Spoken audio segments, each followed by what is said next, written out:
Are you ready? The Philadelphia Eagles are Super Bowl champions. I was right. The Sixers win the game. Let's go! I'm the best. And here are your hosts, Jessica Town and Rob Lange. You're a jackass. Embrace the madness. Oh, yeah, it's that time of the week, everybody. Welcome back to another episode of The Madness, episode 98. Nearing the century mark of episodes. We are here, as always, my wonderfully talented and amazing co-host, Jessica Town, and I am Rob Lange. Jess, how are you? I'm good. Living. Jess is now done with vacations for a little bit. Yep, unfortunately. Yeah, that's it doesn't last for everybody for all the time, Yeah, I know. I wish it did. I know. We all do.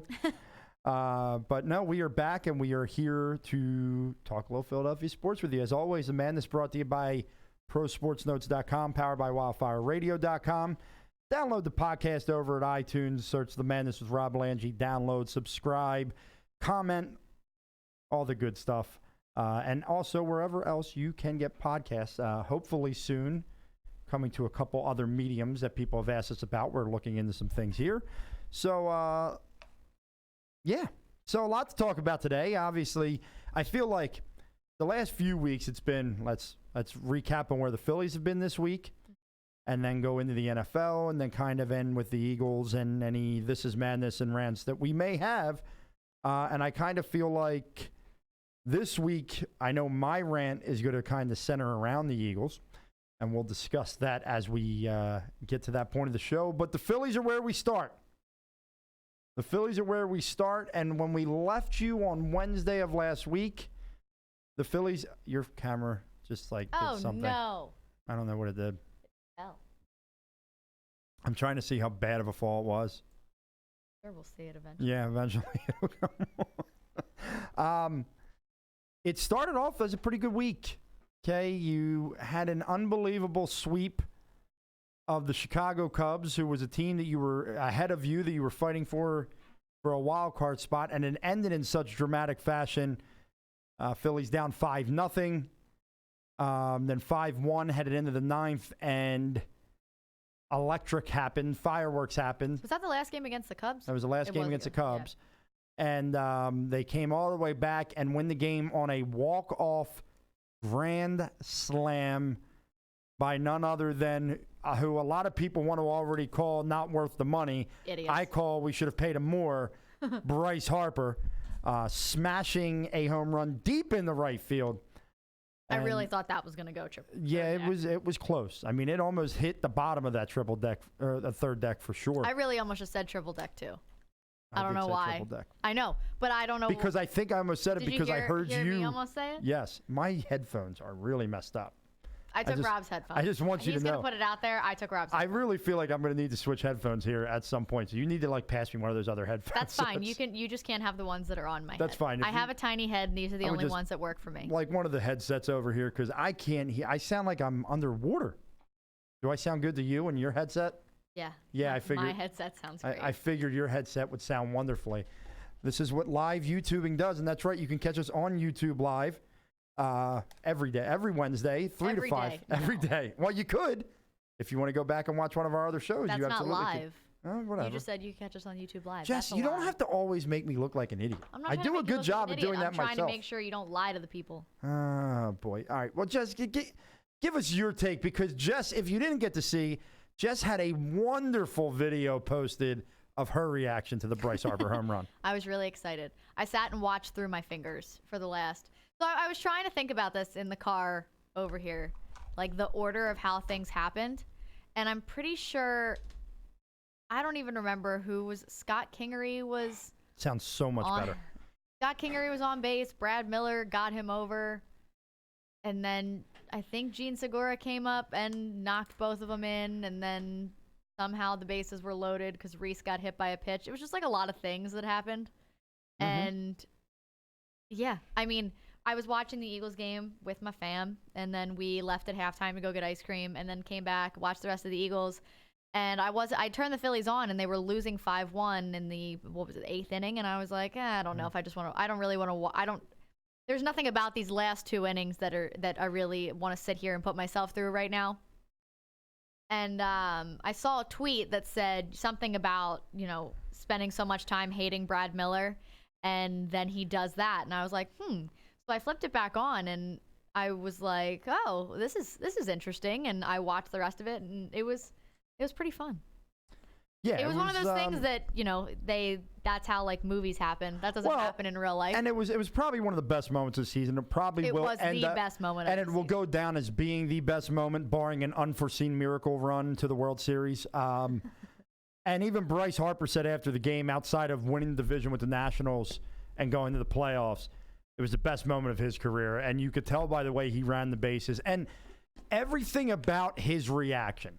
Everything about his reaction is why I was so hell-bent on seeing Bryce Harper as a Philly, because he just exudes what we as Philadelphia fans love to see from our athletes. He just exudes this passion for the game, this almost kid-like mentality. Like the way he ran the bases was like a little kid doing it. Mm-hmm.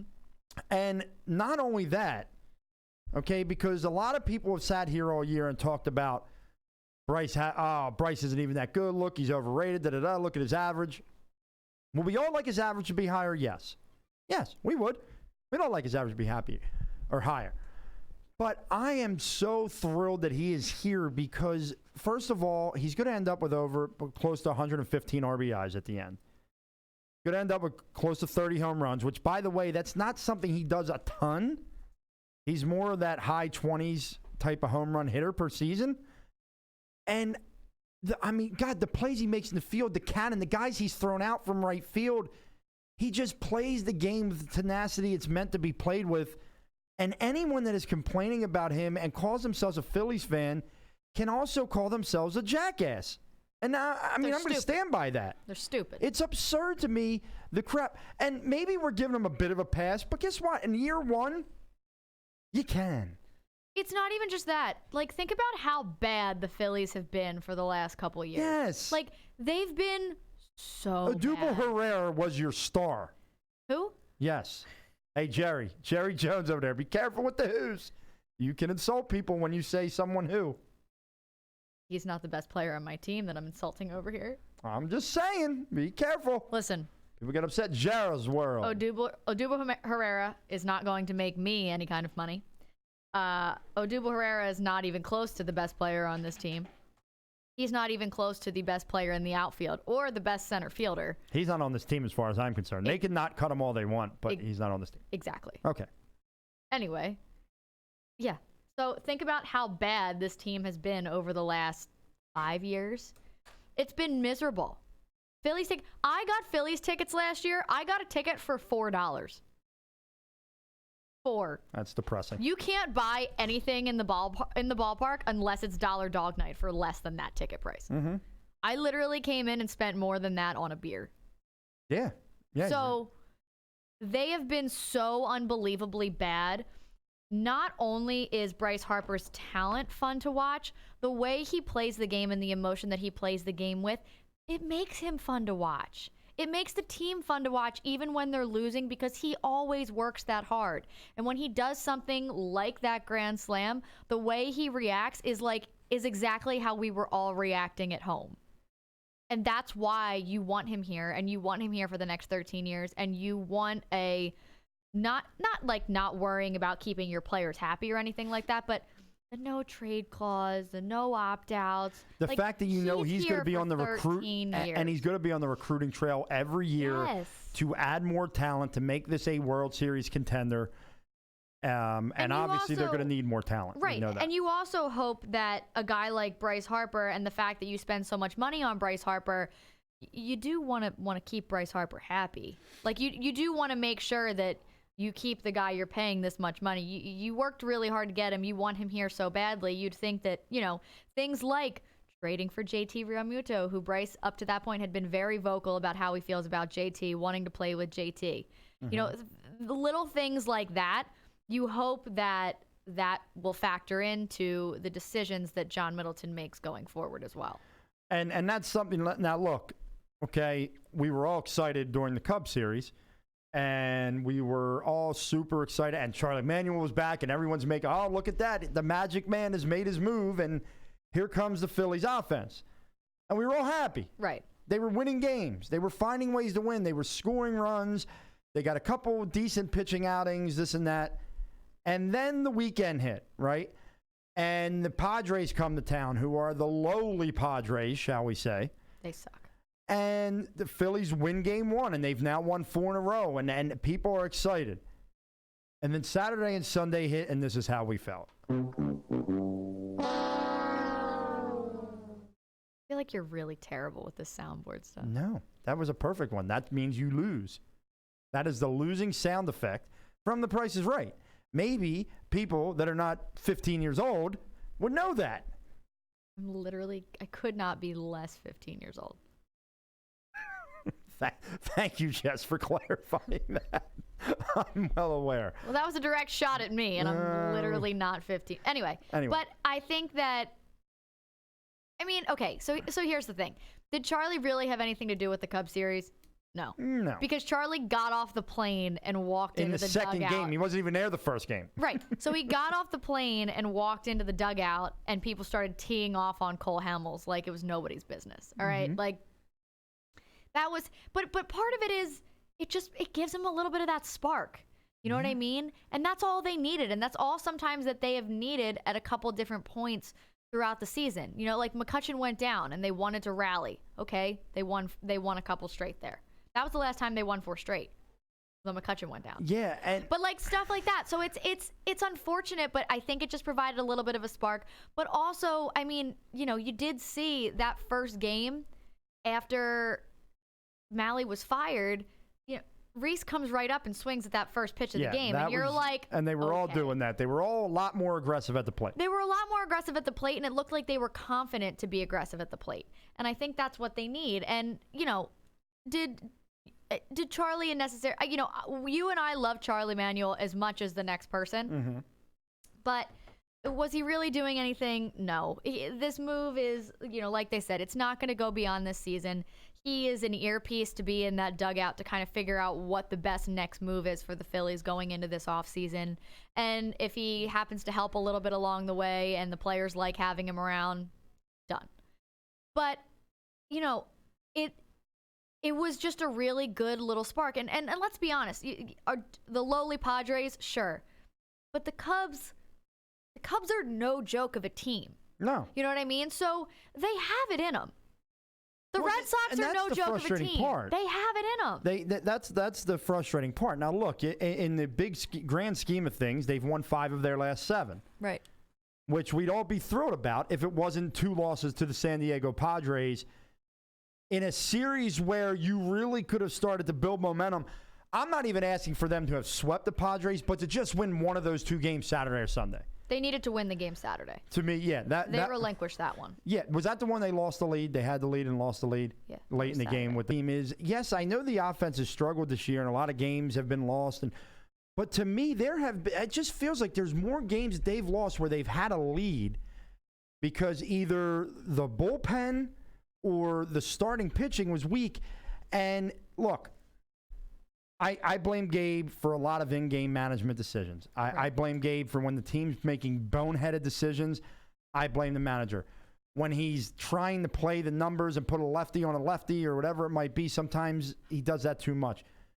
Matt Klentak made a fatal error on this version of this team when in the offseason, he just decided to say, well, I think Pivetta and Eflin and Velasquez can be good, so we're not really going to add anything.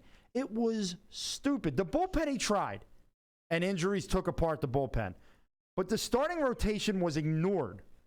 Yes. Then you say you need a right-handed bat on your bench as the trade deadline approaches. You trade for a left-handed bat, okay.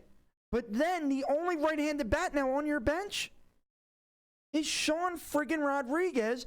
I heard this brought up today on the radio, and I agree with it. I blame both Klentak and Kapler for him. I blame Klentak because he didn't try and upgrade him.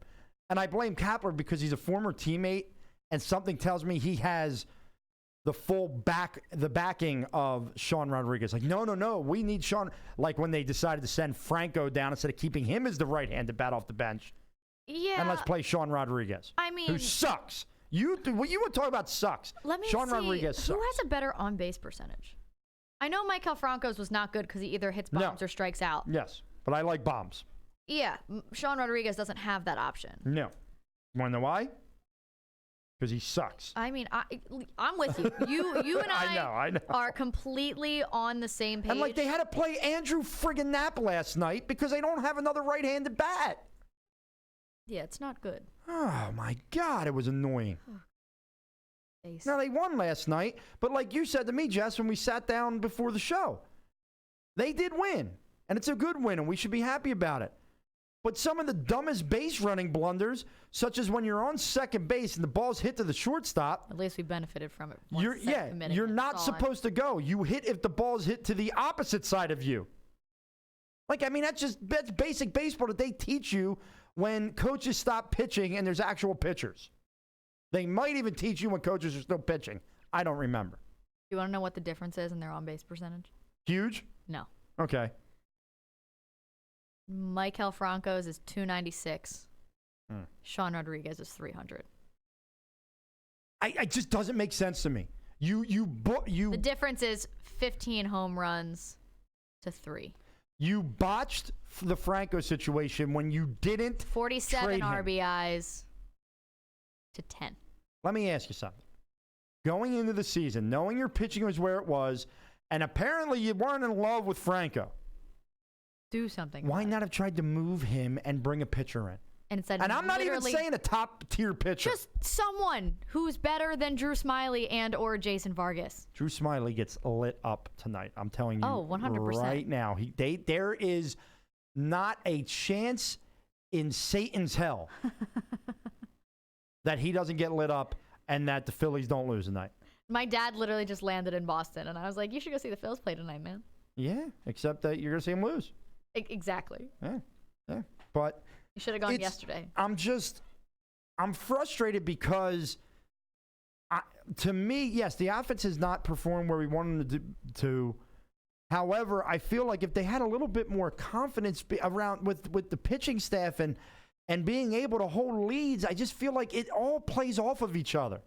Everything plays off of everything in sports. And you got to find that momentum. And they had a chance to seize momentum, and they lose 2 straight to the San Diego Padres. And now you're 2 games back of the Cubs, which means you're still in it. So we're still going to be invested to the end. But it's just, look, the games are winding down. You have 65 wins, I believe. Yeah, there's under 40 to play. This is better than watching them drop off the way they did last year. Yeah, at least there's a reason to stay invested. There is a reason, but like for example, and I told you this, and I'm not ashamed to admit it. Last night I had the game on. It's the 8th inning. Alvarez gets the first out and gives up a single. I turned it off because we've seen it too many times this year. Shame. No, I'm not. The whole thing start to no shame. I did what a lot of people did. I texted a group chat of mine, and one of the guys got back and said, "Yeah, I turned it off too," because they have given me no confidence that they can hold leads. Now they did last night. I'm thrilled that they did. But I want confidence. I want to be able to go into an 8th and 9th inning with a 1-run lead and be like, they got this, baby. Here we go. But instead, I feel like, when's that bomb? When's Hector Neris going to give up the bomb? Or are they going to try and bring in Nick freaking Pivetta and give up a bomb? It drives me Alvarez insane. Gave up the single, and Joe went, "It's happening." Yes. That's when I turned it off. Alvarez gave up the single, and I went, here we go. And I click, time to watch Hard Knocks, because I'm not doing this to myself. Wow, you'd rather watch John Gruden's ass. John Gruden is funny. John Gruden is funny. He's like a Muppet. And he's like, so I couldn't good. take him seriously as a coach because I think he's a giant Muppet. He's so good on Hard Knocks because, like, he has this rare ability to yell at a player, but also, like make, like, a wisecrack about him at the same time, so the player's never actually mad. It was just, it's fantastic. God forbid anybody actually ever yell at a player. Well, you can't do it anymore. Yeah, and no. then it's so funny because all the reports have been how pissed off he is at Antonio Brown. He's not pissed off. No. He's sad. And he stands with Antonio Brown. He said, good for him standing up to the league. He said it on the episode last night. Yeah, no. It's excellent. I just think Antonio Brown's an idiot. He might be, but he can play football. Yeah, but the way he acts sometimes, I totally, we talked about this a couple weeks ago, totally detracts from how talented he is. To me, Antonio Brown, right? Unless it's the Eagles, the way I look at a lot of these guys is, in the NFL, is will you or won't you help my fantasy football team? And Antonio Brown would help. Sure. You know who won't help your fantasy football team, though? Who's out? Who's out for the year? No, relax. Oh. Melvin Gordon is expected to hold out to continue into the season. Yeah, I kind of figured he would until my guess is by the third week he'll be back. Third week he will be back. So with the Phillies, and we've talked about a lot of things, but something kind of popped up in a couple articles this week. Rhys Hoskins. He has obviously not been good this year. He's had some down moments. He's had droughts. Middle of a big one. He's striking out a ton. He looks lost. Yeah, he looks like he's pressing so much to the point where he looks lost. Marcus Hayes of the Daily, I believe he's still with the Daily News, Philly.com, whatever umbrella they're under anymore, wrote an article, or not Marcus Hayes. He wrote another article that drove me nuts earlier in the week, and now I can't even remember what that was. But, sorry, Marcus, didn't mean to clump you in on this one. But who was it? Joe Giglio. Joe Giglio wrote an article saying, for the Phillies to get what they need going forward to be a World Series contender, the move they should make is to trade for a young pitcher. And the trade for that young pitcher, they should be including Rhys Hoskins. Silly. What? Why? Just spend money. I'm sorry. I know that's like, it's not my money and but just spend money to get the pitchers. Yeah.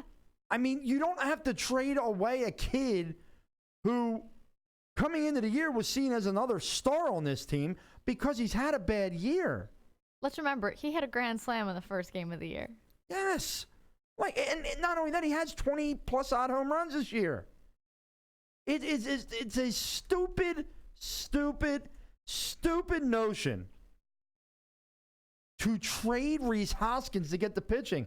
No, just go spend the friggin' money. Yeah, 24 home runs. I mean, come on, man. Like, this is what... It's almost one of my reasons why baseball annoys me, because it's such a long season that you start to get goofy-ass articles like this. Oh, well, what are we to talk about? The Phillies, they're kind of hanging in. Let's trade Rhys Hoskins. I mean, Jesus. I have nothing. Yeah, no, there's nothing there. And here's the thing. It's not the first time I've heard that we need to trade Rhys Hoskins.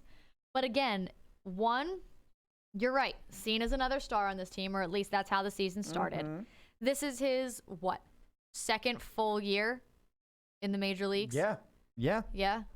Could maybe third, but I think it's second. His second. It's his second full year because he came up in 2017. He played 50 games and that's when he hit like this 15 home runs in 50 games or whatever it was. It was absurd amount. 18. Forgive me. I missed him by 3. Sorry, Reese. So his home runs are down from the season's not over yet. Unless he has one of the best comebacks of all time, he's not hitting 10 home runs in the next however many games. Mm-hmm. He might. Who knows? His RBIs are not where they were last year. His batting average is not far off, though. His on-base percentage is higher. His walks are way higher. And, so here's the thing. He hasn't had a good season. He hasn't had a good season. But, okay, you're going to keep Sean Rodriguez, and we're not going to talk about him and how bad he is. Andrew Knapp, you're not going to talk about how bad he is. Can we create, like, a little jar? I think we need to create a little jar of names we won't mention. We'll just call them by a certain description or name.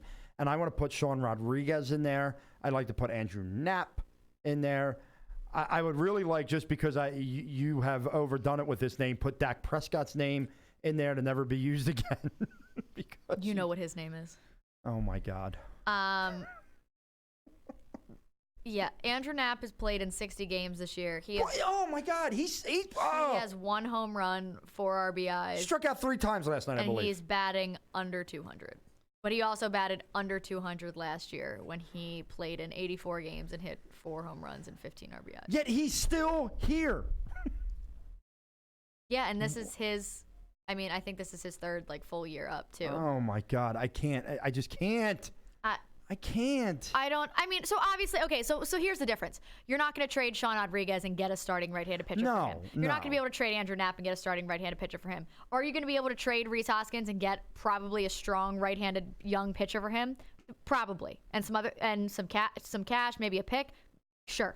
Yeah, you're going to be able to do that. Maybe a prospect? Yeah, that's going to happen. You're able to do that. I get it. It's not worth it.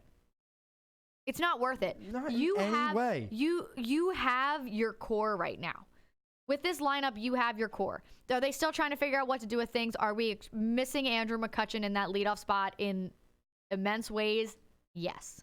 But Andrew McCutchen, Gene Segura, Rhys Hoskins, Bryce Harper, JT Realmuto, who am I missing?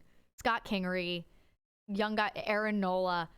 These are the guys that are here and need to be here. Roman Quinn, honestly, I don't mind Roman Quinn in the outfit. I was disappointed when he went back to the IL. I like Roman Quinn. I like what he does. I like He was Roman part Quinn. of that rally. Yeah, yes. He had an RBI in that rally against the Cubs. I like Roman Quinn. To me, I like Roman Quinn as a spot Adam Hazley. starter. These are the guys that you need to keep around. That's fine. I would like to have different starters. Like we know that Bryce is going to be our right fielder. Right. Going forward.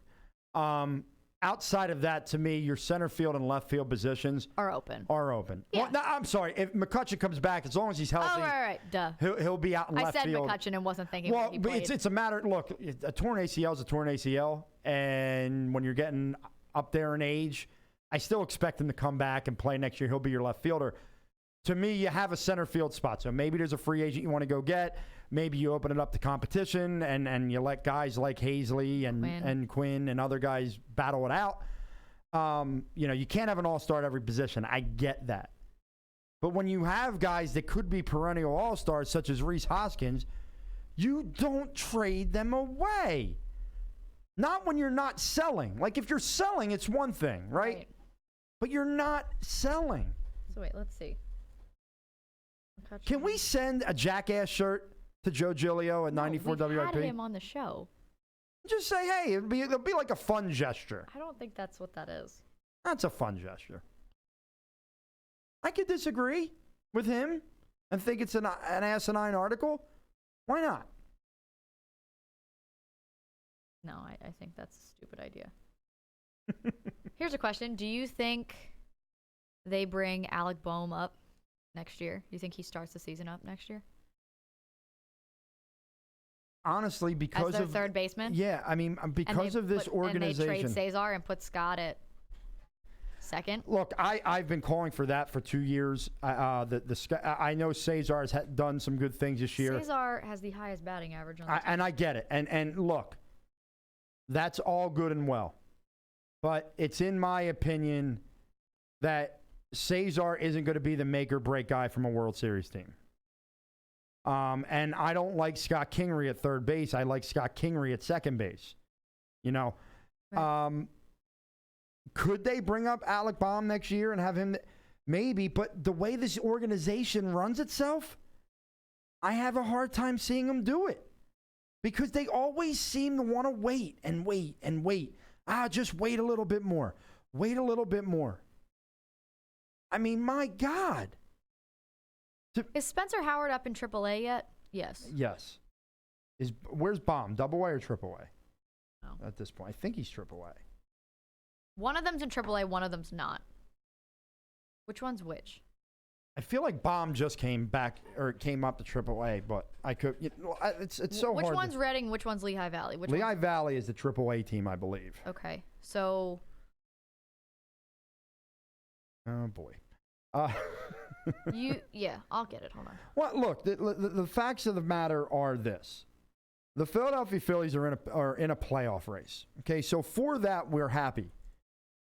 But the way that it's kind of played itself out was not what we wanted, was not what we expected. And we have the right as a fan base to be disappointed in that and to be disappointed in the management for totally underutilizing the starting pitching staff going into the season and underutilizing the ability to make it better with a few different options.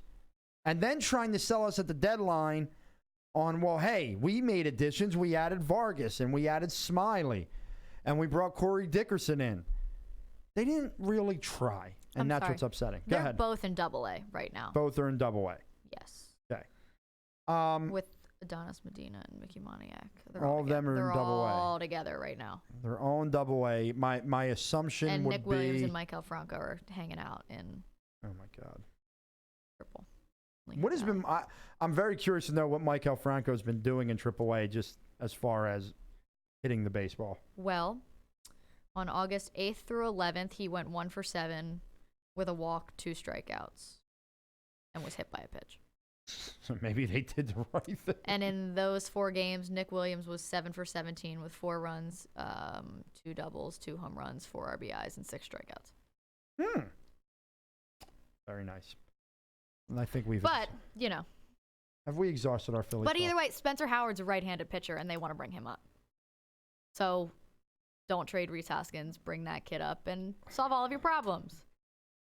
And they have to sign a left-handed. Thank you for coming to my TED Talk. They have to sign a left-handed starting pitcher, too. I said that going into the season. I didn't like... Yes, you did say that. That they didn't have a legitimate lefty, in the rotation. Who right now...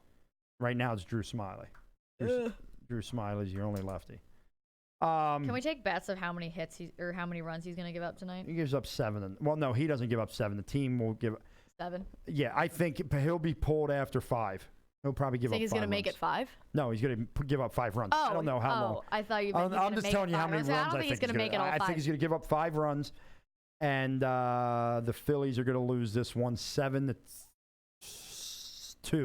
I think that's a pretty good one. 7-2 tonight. 7-2. I'm going to write that down. As a matter of fact, should I bet on it? But then I'm betting against the Phillies. Like it's so wrong on so many different levels to bet against your team. It wouldn't be the first time you've bet against your team. It can't be the first time. There's no way. There's absolutely no shot in hell that's the first time you've bet against your. That'd be the first time you bet. I probably bet against the Phillies. Actually, I bet against the Phillies one night and they won. So maybe I should bet against them. Maybe I should bet against them tonight, and we'll see what happens. All right. This ProSportsNotes.com, WildfireRadio.com. The new designs have been created. Jess is going to have a preview. A preview of one. They will be available to the public soon. We will continue to monitor that situation.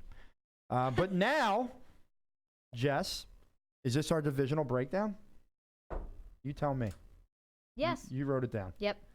Divisional breakdown time. We're actually literally right on time, too. Are we really? I hit the nail on the head with that one. It's 3:36. I said 3:35.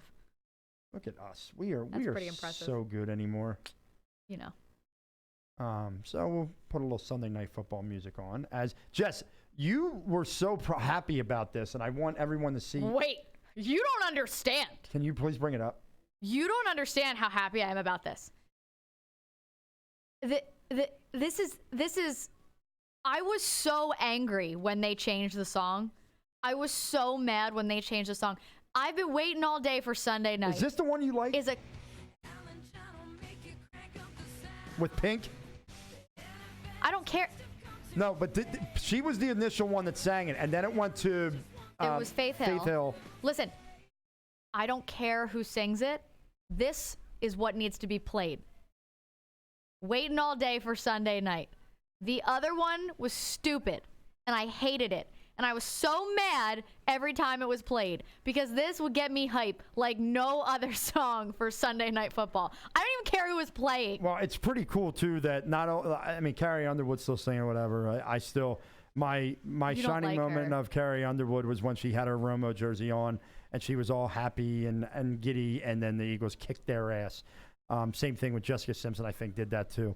But no, it's not that I don't like her. I just think she's fake. I think she's very talented. I just think she's a fraudulent human being. But her and Joan Jett, a good old-fashioned female rocker, are going to do the song together. So I'm sure it's going to be pretty good. Yeah, that's going to be great. I'm very excited. And yeah, I'm gonna jam out pretty hard that first Sunday night. It's gonna be a good time.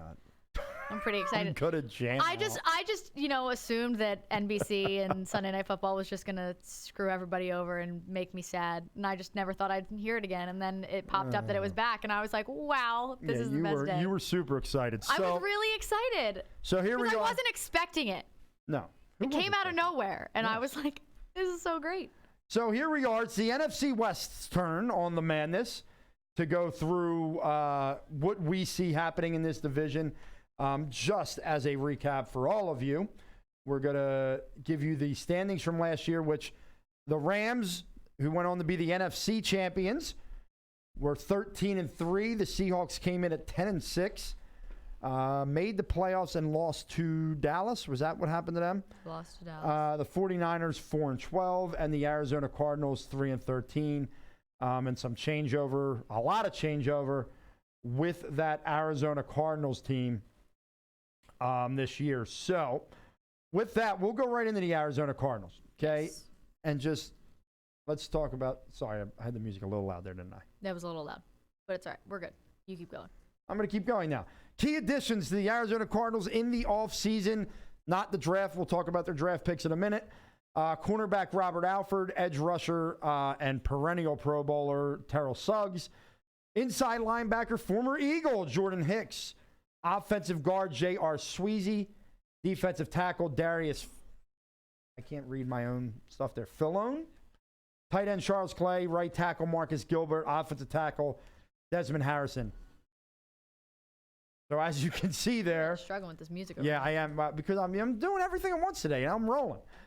Key losses, they lose Antoine Bethea, Marcus Golden, quarterback Josh Rosen, which I'm pretty sure people feel that they actually might have upgraded there. Safety Deontay Buchanan, offensive guard Mike Iupati, and edge rusher Benson Maioa. And then obviously we know they draft Kyler Murray with their first pick. They also drafted Byron Murphy, 2 wide receivers, and Andy Isabella and Hakeem Butler, and edge defensive lineman Zach Allen. Are the Cardinals better? I mean, how much worse can you be when you're 3-13? I think they're better. I don't think their record's going to show that they're much better. Well, I mean, really, at this point, are they good? Do you have them only winning 3 games again? No, I have them winning 2 more than that. Okay. So, better. Because, so they're better, but I think, so when you look at, so, I know you don't like to look at the schedule when you do this, but I do, just because I want to kind of see, it does depend on who they play and who they play based on, obviously, a last place schedule. But a lot of these teams that they're playing, they have gotten better. So I think, we talked about this a little bit earlier, too. Jumping ahead a little bit, we looked at the Seahawks. Are they going to be very good this year? I don't know. Debate. It's a debatable topic. They might be, a 7-9, 8-8 kind of squad. Mm-hmm. So, I think that, again, division games, division rivalries, they're always tough matchups, right? I think there's a really good chance that, I think there's a chance the Cardinals could squeak out a win over the Seahawks. They could definitely squeak out a win over the 49ers. I think that there's definitely that possibility. So, they play the Lions. Lions aren't going to be that great. Mm-hmm. Could they get a win there? Maybe, maybe not. They play the Ravens. That defense is going to be way too much for them. And they play in Baltimore. They're not winning that game. I mean, rookie quarterbacks aren't going on the road in Baltimore against that defense and winning. No shot. I mean, they play the Panthers. I don't think they're going to beat the Panthers. I think the Panthers are just better than they are. They play the Seahawks twice. That could, be 1-1. They play the Bengals. The Bengals are going to be terrible. They could win that game against the Bengals easily. They play the Falcons. They're not going to beat the Falcons. They play the Giants. They could beat the Giants possibly. They play the Saints in New Orleans. They're going to lose by 50. I might put $300 in the Saints that night. They're going to lose by money line, baby, money line. End of October too. They're going to lose by 50. Not happening. 49ers twice. They play the Bucks maybe. They're going to lose to the Rams twice. That's not happening. They play the Steelers. Well, they play the Browns. The Browns are going to be good. Here's the problem. Here's the problem I think the Cardinals are going to have. They could squeak out the last win against the Rams because it's on December 29th, and playoffs will pretty much be set by then, and the Cardinals will have nothing to lose, and the Rams will rest a bunch of guys. Right. Look, I think Kyler Murray's a talented kid, and I think he's probably going to be a good quarterback in this league. My question really lies on the coach, okay, and Cliff Kingsbury, and we've talked about this, how the guy was an average at best coach in college. I think average is generous. And because he has an offense that can score points in the air out the ball and all that kind of stuff, and people saw what happened with a guy like a Sean McVay, it's like they think they're going to strike the iron and get somebody that's going to come in and just make an impact right away. I'm not saying that Kingsbury may not be able to become a good coach, but I question if in year one, Kingsbury and Murray and the youth there are going to be able to be enough on the offensive side of the ball. Look, they have a good youth going forward with Murray and the wide receiver Christian Kirk. Obviously, Fitzgerald's kind of the vet that's here for, kind of a swan song type. Mm-hmm. David Johnson, look, I think David Johnson's going to come back and be much healthier this year and have a much better year, which is going to be helpful to a kid like Kyler Murray to be able to rely on a David Johnson. You look at the defense, though, they're not a great defense. They're good. They're okay. I see this team as a group of guys that are going to be having to learn how to play together, including the coach, for so much of the year that it's going to be tough to string that together to win 8, 9, 10 games. It's going to be very similar, I think, to Carson Wentz and Doug Peterson's rookie year together. You saw the things. They went 7-9. Didn't feel like they went 7-9. No. But you saw some good things there, but there was a lot of stuff where you looked at it and went, they just have to get that right. Or they're trying to figure it out. They're trying to put some feelers out. I think Kyler Murray is going to be a talented kid. I don't think he's going to be able to be as good as a Russell Wilson type. I don't think, obviously there's a lot of comparisons to the two of them, but I don't think he's going to be as good as Russell. But I think that there's going to be a lot of stuff in there, a lot of interesting stuff. You're going to be able to see glimpses of what that team can do. I just don't think it's going to be able to accomplish it right away. Right, and I'm going to give them 6 wins on the season. I think they go 6-10, but that record's going to get them 4th place in their division. Yeah, I like I said, I have them at 5-11. I don't think, I think maybe a 5-11, 6-10. I see them in there, and I think that's going to depend on, maybe an injury or two around the league, or something like them playing the Rams in the final game of the season and the Rams resting everybody and the Cardinals being able to just play their guys and get a victory at the end. I think 6-10. I think you see flashes from Kyler Murray, but it's just not the year for them. So we'll move up one from last year, the San Francisco 49ers, who really just got caught bad luck, right? You signed Jimmy Garoppolo, and he goes out, and after that, it was just not great. Not great. So they add a couple guys on the defensive side of the ball that should be able to help them, and D. Ford and Quan Alexander. As long as they line up on the defensive side of the ball. Too soon? Was that too soon? Come on, that was funny. You want to just tell people what you're talking about so they know? He ruined the Kansas City Chiefs' chance to go to the Super Bowl by lining up offsides. Yeah. Literally like your only job. Like you have one job, and it's to line up onsides, and you couldn't do that. Nope, couldn't do it. So D. Ford, Quan Alexander. Then they bring in on offense running back Tevin Coleman and wide receiver Jordan Matthews. Heads out to San Francisco. The only guy they lose is Cassius Marsh. And then obviously they had a nice draft and bring in a guy like Nick Bosa. Who's hurt? How bad is he hurt? I don't know. I have no idea, but he's hurt. Hopefully he plays with him. I'm looking forward to watching him. And then obviously as they are trying to really strengthen this offensive core, they bring in Deebo Samuel. They bring in Jalen Hurd, excuse me. I said, I don't know. So here it is. Okay. 5 wins last year. Jalen Hurts is the quarterback from Alabama. From Bama that's now at Oklahoma. Where'd he go? Yeah, I think he went to Oklahoma. That That's where your brain was. All right. Well, at least my brain was in the right sport, and I wasn't just being a jackass like normal. I was just making sure you knew where you weren't crazy, like just making things up. Well, you know what? I was Jess? trying to help you there. I appreciate that. First time for everything in this world, ladies and gentlemen. Exactly. Look, I got to stop saying look. That's the first thing I got to do. Yeah. Stop saying look. You should. I'm going to stop saying it. Anyway. I'm not going to say it again. Okay.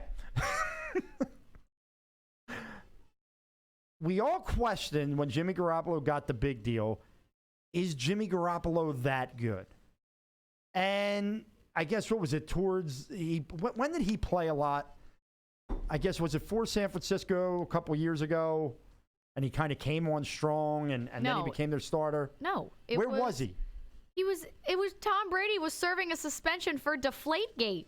Was that what his 4 games? And he started 4 games. And people went bonkers. People went nuts. So the question is, how good is Garoppolo? And then they traded him, and he played like the last 2 or 3. That's what it was. And he played really well for him. That's what I was thinking in San Francisco. But they were garbage. Yes. Okay. Look, my camera's all tilted. Stop. You're like, I'm struggling over here. I don't know how good he is. Judging from what you told me about his preseason game. Garbage. But, San Francisco's another team that I look at and I go, meh. I look, Tevin Coleman, nice play. I like their running back core because they have guys like Coleman, Matt Breida, who kind of came on, and even Jerick McKinnon coming back from an injury. Mm-hmm. The receiver from last year, and I'm going to go into there because his name is just Pettis. Dante Pettis is a good young kid. They obviously bring in a Deebo Samuel as well. Those 2 guys are kind of going to be your top 2 receivers. And obviously you got a guy like George Kittle who's become one of the top 2 or 3 tight ends in the league. But I look at this. And you also have Marquise Goodwin, who just came back. Yes, you have Marquise Goodwin, who came back. Yep, he was hurt, and he literally yesterday. Just came back yesterday. Okay. Yeah. And then, so I look at their team, and defensively, I think their secondary is nothing to write home about. Richard Sherman is old.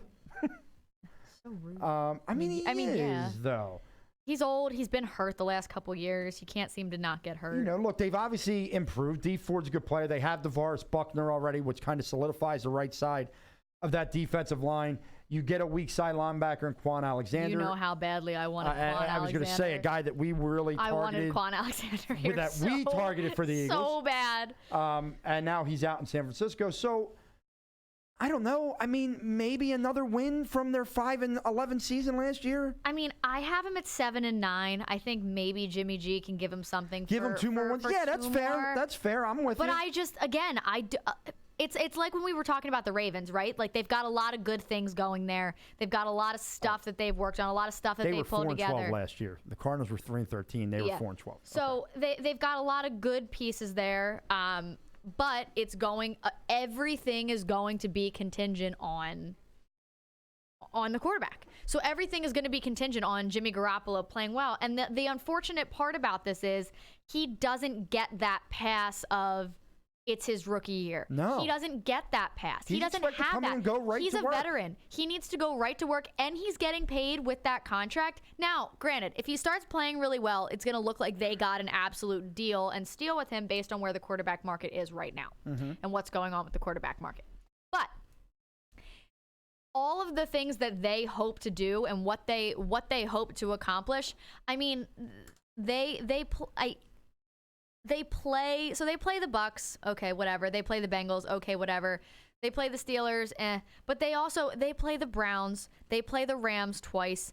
They'll win against the Redskins probably because that's just going to be a barn burner of a game. Can they beat the Panthers? We'll have to see what the Panthers are this year. They play the Ravens in Baltimore in December. Not going to go well. They play the Packers, not in Lambeau, but they play the Packers. The Packers are going to be good. They play the Saints in December in New Orleans. Not going to go well. They play the Falcons. There are a lot of teams in there that they're going to be hard. They're hard teams to play. Yeah. So it's something that you have to make sure that your quarterback is playing well. And if Jimmy Garoppolo isn't playing well, that's not going to go well for that organization, only because he doesn't get the pass of being that rookie quarterback that you just drafted and is just trying to get his feet wet in the NFL. He has started in NFL games, several of them. Yeah, there's no more, well, let's just give him some time. It's got to be right away. Yeah, and really, with a guy like Kyle Shanahan, it has to be right away, okay? Because he was supposed to be the guy that was going to bring San Francisco back to the promised land. But I'm with you on this one, Jess. I think 7 wins is probably right around where this team will be. So I'm going to give them a 7-9 record. That is where I have them as well. Yes. Yeah, I think a lot of it's contingent on Jimmy Garoppolo, and I think when I say a lot of it's contingent on Jimmy Garoppolo, I think that it's either, a 7-9 or a 9-7. Mm-hmm. It's not going to be anything too far beyond. Yeah, it's going to be in that range. It's going to be right there. Well, another team that could be right in that range is the Seattle Seahawks. Yes, they went 10-6 last year. And they were lucky as hell they went 10-6 last year. But this year they lose Frank Clark, Earl Thomas, Justin Coleman from the defensive end. Lose running back Mike Davis. Didn't really do much for them last year. They bring in Ziggy Ansah and Mike Iupati. Iupati will help to shore up that line for it's a guy. It's just so bad. Yeah, to shore up a guy. They're so bad. And it's been like that for so many years. Oh, it's so bad. But they still have Russell Wilson, and they have Chris Carson, who a lot of people are expecting things from. They draft the kid L.J. Collier, and they're going to play him. Their defense is not the household names that we're accustomed to for a Seattle team. Yes, there is still a Bobby Wagner and a KJ Writer there. But Michael Kendricks is your other linebacker. Guy by the name of Al Woods. You have Jerron Reed, but he's suspended. You have here's the biggest difference, right? Bradley McDougald, that's an interesting name. Tedrick Thompson, Trey Flowers, Shaquille Griffin. That's your secondary. We are far removed from Richard Sherman, Cam Chancellor, Earl Thomas, and whoever they would put out there. Byron Maxwell. And then they had a bunch of guys that they kind of interchanged out there to form that Legion of Boom. Listen, Russell Wilson is very good at what he does. I'm a huge Russell Wilson fan. And I think the guy is a lot of fun to watch. He's electric to watch. I think Pete Carroll is a tremendous coach. And it's why I look at this team and say, they're not going to just fall off the face of the earth right now. They're not that bad. It's not like they don't have talent on their roster. Ziggy Ansah comes in to play that left defensive end position. The kid, and he could play that. You have a young kid now in LJ Collier to come in. I know that their draft wasn't tremendous in the sense that you draft DK Metcalf. He's probably going to be a project, this kid. He's hurt. And he's hurt already. He had knee surgery yesterday, and having it tomorrow. I forget which one. They said they don't expect him to be out for long. Yeah, but still, he's a kid who's a project who needs every rep he could possibly get. Right. And he loses. He's just big as hell. And can body people. Yes. He'll be a hell of a blocking wide receiver. Oh, I will not get in his way. He's a friggin' monster. No, I would crumble to the ground. So I look at this team. They have, you got to hope for them from the wide receiver standpoint that a guy like Tyler Lockett finally takes a step that a lot of people have been waiting for him. Well, they paid him. They paid him so much. Yes. He got that big contract to do something. I mean, but outside of him, it's David Moore, Jerron Brown, Keenan Reynolds with DK Metcalf hurt. Yeah. They don't have a lot going on there in the terms of wide receivers, so that puts a lot on Chris Carson. Yeah. I agree. So, I'm going to be, because I believe in Pete Carroll and Russell Wilson, I'll give them 9 wins. I'll make them a 9-7 team, but no playoff year for them. Yeah, I have them at 8-8, just because I think it's a lot of it's going to come down to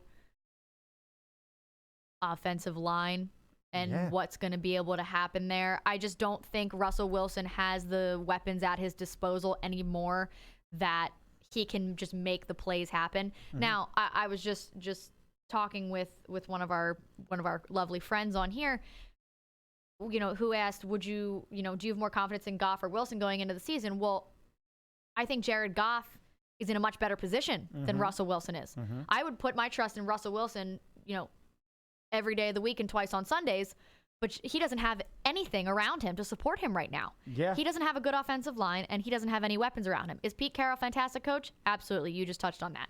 Is Russell Wilson a sensational player? Could you watch him all the time? Absolutely. And he's just an awesome dude. But at the end of the day, he does not have these weapons at his disposal. And do they have some good players on the defense? Yes. But the Legion of Boom is gone. And the defense isn't going to be able to win you games the way that they were. Now, they have one of the best home field advantages in any sport ever. And, in talking to some players and asking them, where's the most difficult place they could play, they'll tell you that playing in New Orleans is difficult. The most difficult place to play that you are constantly rattled is Seattle, because it doesn't matter.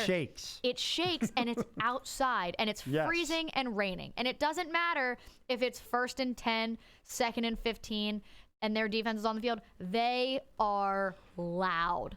They are screaming like it's 4th and 1 in a playoff game. Yes. At the end of the game with the game on the line all the time. So that is going to help them pull out a couple here and there. They're going to win 5 or 6, of their home games. They're going to go 6 and 2 at home. They're going to be bad on the road. Yeah, and that's why I said if I gave them a 9-7 record, saying they win, that means they go 3-5 on the road. Yeah, and I think they can win 3 games on the road. So I'll give them 9-7, which takes us to the Rams, who are 13-3. And Jess, if you remember, last year I sat in this chair and I made it very clear what I thought about the Rams. I think I did too. And I said, this team will not be nowhere. Very successful this year. They take a step back from last year, I said. We were wrong. Instead, they went forward. And they were 13-3, and Jared Goff was played very well. And their receivers, for that important time. Yeah, their receivers were beasts, and Todd Gurley was killing it until they just stopped playing him in the Super Bowl for injury-related purposes. By the way, really good. And by the way, Super Bowl. By the way, one of their 3 losses came to Doug Peterson and the Philadelphia Eagles with Nick Foles at quarterback. For all of you, Sean McVay is better than Doug Peterson. With Nick Foles at quarterback and 22 people on IR. Doug Peterson won his Super Bowl. Sean McVay lost his. Doug Peterson 2-0 versus Sean McVay. Both in Los Angeles, might I add. Tom Brady threw for 500 yards in Super Bowl 52 and lost to the Philadelphia Eagles. Tom Brady played his worst Super Bowl against the Los Angeles Rams, didn't throw a touchdown pass, and they still won. In case you were wondering, Nick Foles is still the last person to throw a touchdown pass in the Super Bowl. So you know our feelings on the Rams right now, and I'm just so sick of the BS Wonder Boy crap. Like you can name every person on the roster. Awesome. Can you coach a football game in the most important time? Nope. This is what I say to Sean McVay. That's what I say. I hate you, Wonder Boy. You nonsense. All right, so let's talk about them a little bit. They add Eric Weddle, Clay Matthews. Names that are very recognizable, but also names that are aging. Yeah. Okay. They lose offensive guard Roger Saffold, who's been a staple there for years. They lose defensive tackle Ndamukong Suh.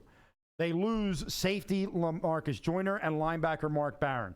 They draft Taylor Rapp. They draft Darrell Henderson, who could become huge or Darrell Henderson, who could become huge for them if Todd Gurley has to miss time at any point. And another cornerback in David Long, who will just provide a little bit of depth behind the Talib and Marcus Peters. But this team has gotten worse defensively. Yeah. I'm not saying they're a bad defense. No. But they're not this tenacious defense. You still have Aaron Donald. Aaron Donald is going to single-handedly be their defense. Yeah. But he can only do so much. Their offense will be good. They have good playmakers. Todd Gurley's a good playmaker. Brandon Cooks, Robert Woods, and really their biggest offseason addition is bringing Cooper Kupp back into the fold, who was killing it before he got hurt.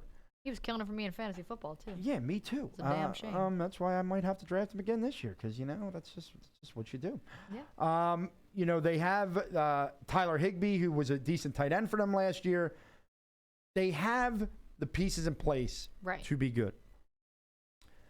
I think with the defense taking a step back, and I think with the ever-dreaded Super Bowl loser hangover, if you're not the New England Patriots, I don't think their hangover will be out of the playoffs hangover, obviously. Right. I think they win 10 or 11 games. Yeah. And they win their division and get back to the playoffs. But I don't see this team making another Super Bowl run. I'm going to give them 11 wins because of what we're talking about with their division, where they probably will get 5 or 6 wins out of their division. Mm-hmm. And I'm going to give them 11-5 record, a division championship, but probably a 1-and-done, maybe a 2-and-done in the postseason. Yeah, I have them at 11-5 as well. And I just think based on what we were talking about, I don't think, watching Jared Goff, let's like look at this in perspective here. He wasn't this world-beating playmaker. No. He had these weapons around him. He had a really good offensive line, and they had a hell of a defense out there last year. Yeah. All of those things, I think, have taken a step back a little bit. And additionally, the rest of the NFL is still taking steps forward. So people are watching that. Everyone watched the Super Bowl and watched the easiest recipe. Listen, the Patriots' defense is nothing to write home about. It never has been and it never will be. No. They held them to 3 points in the Super Bowl. They held this juggernaut of an offense to 3 Wonder points Boy. in the Super Bowl. People are figuring out what he's doing. It's the Chip Kelly effect all over again. Mm-hmm. Okay? Everyone thought it was a world-beating idea to have Chip Kelly in here in the first season. People couldn't figure out how to stop that up-tempo offense. And then all of a sudden, they realized they're running the same 4 plays. It got nowhere. It went nowhere. Mm-hmm. Went nowhere for 2 years, and then it was done. Now, I'm not sitting here suggesting that all of a sudden Sean McVay is going to get fired. I don't think that's going to happen at all based on the turnaround that this franchise has had since he's been there. But, same thing. I have them at 11-5. They're going to win the division because the rest of their division is absolutely terrible. And, I just don't think that they're going to be where they were last year because I don't think people are scared of them. I mean, people have watched Nick Foles beat them twice. People aren't necessarily scared of them. And I mean, so they play the Panthers in Carolina. They play the Saints, but they play them in Los Angeles. Again, Los Angeles isn't necessarily the best home base in the world, but it's not the Dome, right? It's not the Superdome. I mean, they play the Browns in Cleveland. They play the Bucks, Seahawks twice, 49ers twice. They play the Falcons in Atlanta. That'll be a really good game. I'm surprised that's a 1:00 game and not a 4:25 or a Sunday night or Monday night. Right. Actually, they play the Bengals. Okay. They play the Steelers. They play the Bears. That's a Sunday night game. That'll be a good one. But then again, we thought that was going to be a good one last year, and the Bears stomped all over them, didn't they? Yeah, that was a night that it was cold, and the Rams just did not the Rams look good. couldn't do it. They play the Ravens. That's a really good defense. We'll see how they can fare against that. I mean, they play the Cowboys in Dallas. Cowboys defense isn't too bad. Cowboys aren't a terrible team. We hate them, but they're not a terrible team. Well, they might be terrible depending on who shows up for the regular season. We'll see. But I got 11-5. Yeah, 11-5, I think 11-5 is kind of where they're going to be. All right, so here's what we're going to do. We seem like we went Rams, Seahawks, 49ers, Cardinals. Both of us. All right. I'm going to give you a couple minutes on your own here, Jess. I got to run out real quick. I will be back. Okay. Everything's fine. Just got to handle some business. Sure. We are going to get into the Eagles? Or are we going to rant first? We're going to rant. Oh, you can rant. I'll rant? You can rant. Okay. And I'll be back. All right. And then we'll have some more fun. That sounds like a really great plan. All right. All right. So, my rant today is I have to find the article because I think it's one of the funniest things to ever happen. The XFL teams have been officially released. The XFL is going to start after the Super Bowl, I believe. So we're going to have a little bit more football if wanted, although it's probably going to be some of the worst football out there. But the names were released today as well as the logos, and the logos don't really matter. But the names are out there, and I feel the need to talk about them because they are going to be so unbelievably hysterical. They are the Dallas Renegades, the Los Angeles Wildcats, the New York Guardians, the St. Louis Battlehawks, the Seattle Dragons, the Washington Defenders, the Tampa Bay Vipers, and the Houston Roughnecks. Now, I'm going to also tweet out this list because I think it's the most ridiculous thing ever. To me, it sounds like there's an episode of, I'm sure every TV show ever made, but there's an episode of Friends where they're trying not to help with Thanksgiving dinner, and they're pretending to watch the football game even though they don't know who's playing. And one of them says, "Oh, what team was playing?" And I think they make up like the Green Bay Mermen and just make up these names. That's what this sounds like to me. These are not real teams. These are mockeries of teams. They sound absolutely ridiculous, and they sound like completely fake teams. Completely fake teams. It's absolutely ridiculous. The Houston Roughnecks? What is that? Absolutely, what is that? Now, it'll be interesting to see what kinds of players actually join this team after the last kind of football league, and that really didn't end well. Now, there will be more money backing this. It says, they've spent the past 2 years determining team locations, stadium agreements, and all things like that, hiring head coaches. The teams will play in NFL stadiums, MLB parks, as well as MLS facilities. The league offices sent hundreds of draft pool invitations to prospective players, and last month announced its first signing, quarterback Landry Jones, who was previously with the Pittsburgh Steelers, who actually came in and kind of lit it up against the Eagles last year in the preseason. But right now they're working on finalizing and publicizing a rule book that will offer a reimagined game of football, including unique extra points, a modified setup for overtime, and a shorter play clock to accelerate game tempo. The draft is scheduled for October, followed by a mini camp in December and training camp in January. But, oh my God, the names of these teams are absolutely, absolutely ridiculous. And I don't even know. I can't figure out. I feel like, is anybody going to go?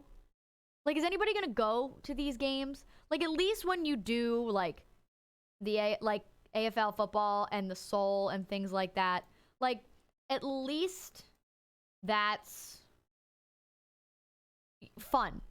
Like, I used to go to Soul games all the time when I was little, and they were so much fun. The contests they do in the middle and how interactive they are with fans and things like that. And they're still exciting, and obviously, like, the Soul has been really great for the last couple years. Unfortunately, they lost in the Arena Bowl this year, but are they going to be able to do that if they're playing in outdoor stadiums and they're starting in February? It's going to be cold. Who wants to go watch that? Who's going to go watch this fake kind of football? I don't know how they're going to make money. If they do start doing, like, really crazy stuff, people might watch it because they think it's exciting. But, like, you're going to watch the Super Bowl, the culmination of professional football, and then all of a sudden you're going to just go start watching the XFL? Probably not. Like, probably not even remotely. And that's just, it's just bad. It's just really, really, really bad. And the names of the teams are what make it absolutely brutal. I actually, you want to know what I did to make sure that I wasn't missing anything from you? What?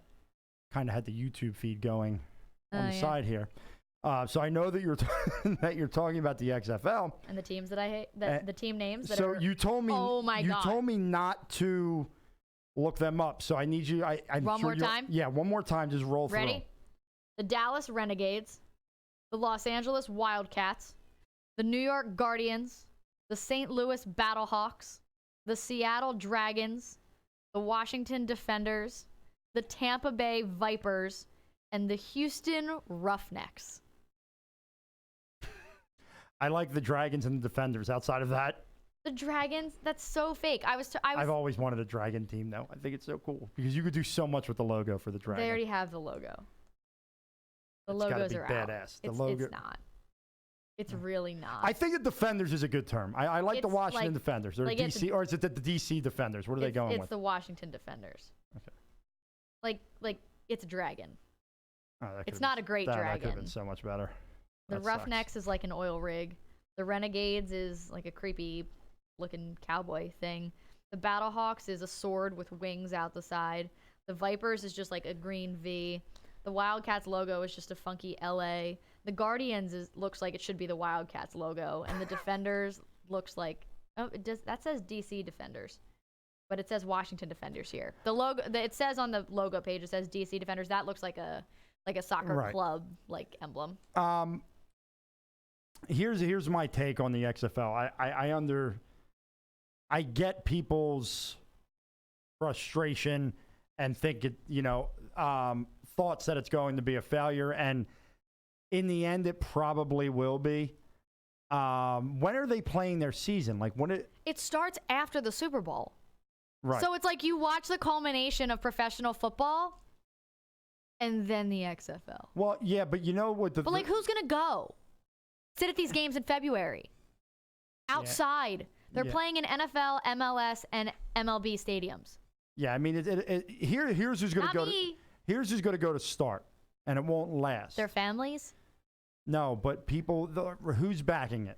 Who's the big backer? I have no idea. Vince McMahon. What is Vince McMahon known for? Wrestling. So you will get those people to go to the games to start. If you ever watched the 30 for 30 on the original XFL, it was really, really well done. And they talk with Dick Ebersol and they talk with Vince McMahon. And, both of them basically say, we screwed up. We thought that all people wanted to see was carnage and all this stuff. And he said, okay, how can I say this? Their idea that they don't like what the NFL corruption is becoming is valid to a certain extent, right? Sure. And that's kind of what's driving them to do this. At least Vince this is what Vince McMahon has said in many interviews. Will I watch the first couple games? Probably, because I'm going to be yearning for football after the Super Bowl, right? Now, granted, with the Sixers being who they are now, you're not yearning as much as you used to, because you're pumped up to watch the Sixers play. But, I'll give it a shot. But, I think all in all, there's been so many leagues that have tried to come in to challenge the NFL, and it just doesn't work. Give the Arena Football League credit. They, continue to play, but obviously it's not challenging the NFL anytime soon. So, was that your rant? Yeah, that was my rant. I just think the team names are absolutely ridiculous, and they sound like fake teams. Like teams that, I was talking about that episode of Friends where they're pretending to watch a football game, and then she's like, oh, who's playing? And they're like the Green Bay Mermen, and they just make up a team. That's how they came up with these team names. They were like, I'm going to give you each of these cities, and you tell me what their team name you think is. And someone was just like, I got this. New York was Vipers, the who? Guardians. That's what I'm saying. Someone was just like, I'm going to give you a name, the first thing that pops into your head. That's what we're going to name this team. Go. Not good. No. Not good. Not at all. Okay. So my rant is actually kind of centered around the Eagles, and it's not an angry rant. It's just my take. After the Eagles game on Thursday night, I was watching post-game live, and they were sitting there and having a conversation, and Seth Joyner was basically asked about Carson Wentz. Actually, no, he wasn't. Barrett Brooks was on his discussion about Carson Wentz and all this stuff. And Seth Joyner said, and I agree with this wholeheartedly, if you do not give Carson Wentz at least a couple of series on Thursday, and I know Miss Nelly's reporting that it's not happening, but have we seen that anywhere else yet? I'm still looking. Yeah. If he does not play a couple series on Thursday night, what you risk is the following. A, you risk Carson Wentz not seeing game action for almost a year. You risk Carson Wentz coming out of the gates a little bit rusty, because we all know that when the bullets start flying and guys are actually not afraid to hit you and they are allowed to tackle you to the ground, it could get a little bit crazier in the pocket. You're also leaving it up that Carson maybe starts off and struggles somewhat. I'm not saying has some No, I struggles. know what you mean. Just rusty. And with all of that, you are giving this fan base, who has been split for a year, you are adding fuel to a fire to that, my friends. You don't want this fire to continue to burn. You want it ashed out, you want smoke, and you want the smoke to clear. Right. Because what's going to happen is if Carson struggles out the gate, and I'm not saying the smart people like Jess and myself and others in this fan base are going to be this way, but the jackasses of the fan base are going to turn, and they're going to turn quickly, and it's going to get stupid around here. And the calls of, told you shouldn't have got rid of Nick Foles, and the Skip Baylesses of the world and the, told you he was overrated, are going to start running their mouth, and my fear is it affects this team.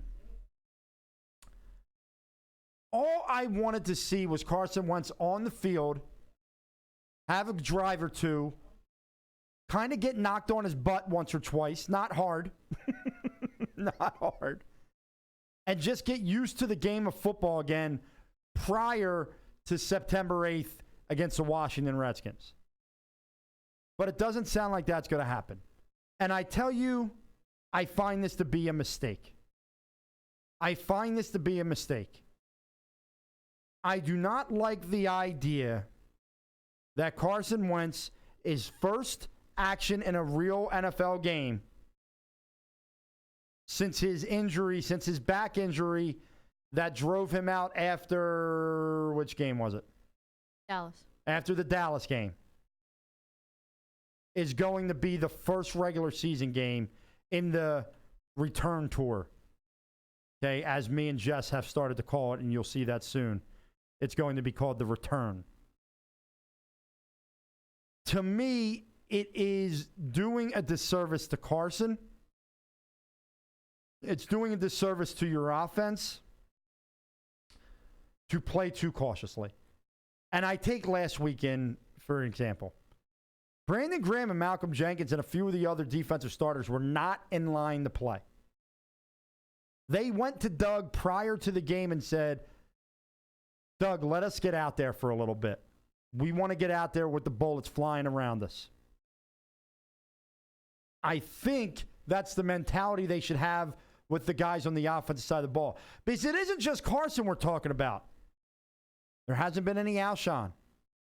There hasn't been any Deshaun. There hasn't been any Nelson. Your running backs have played. Hasn't been really any offensive line play. If they're not playing the starting offensive line, they're not playing Carson Wentz. Right. I'll tell you that right now. And I understand that guys like Brandon Brooks can't play yet. But Lane Johnson's hurt too, and I don't think they're going to put him out there and rely on Mailata.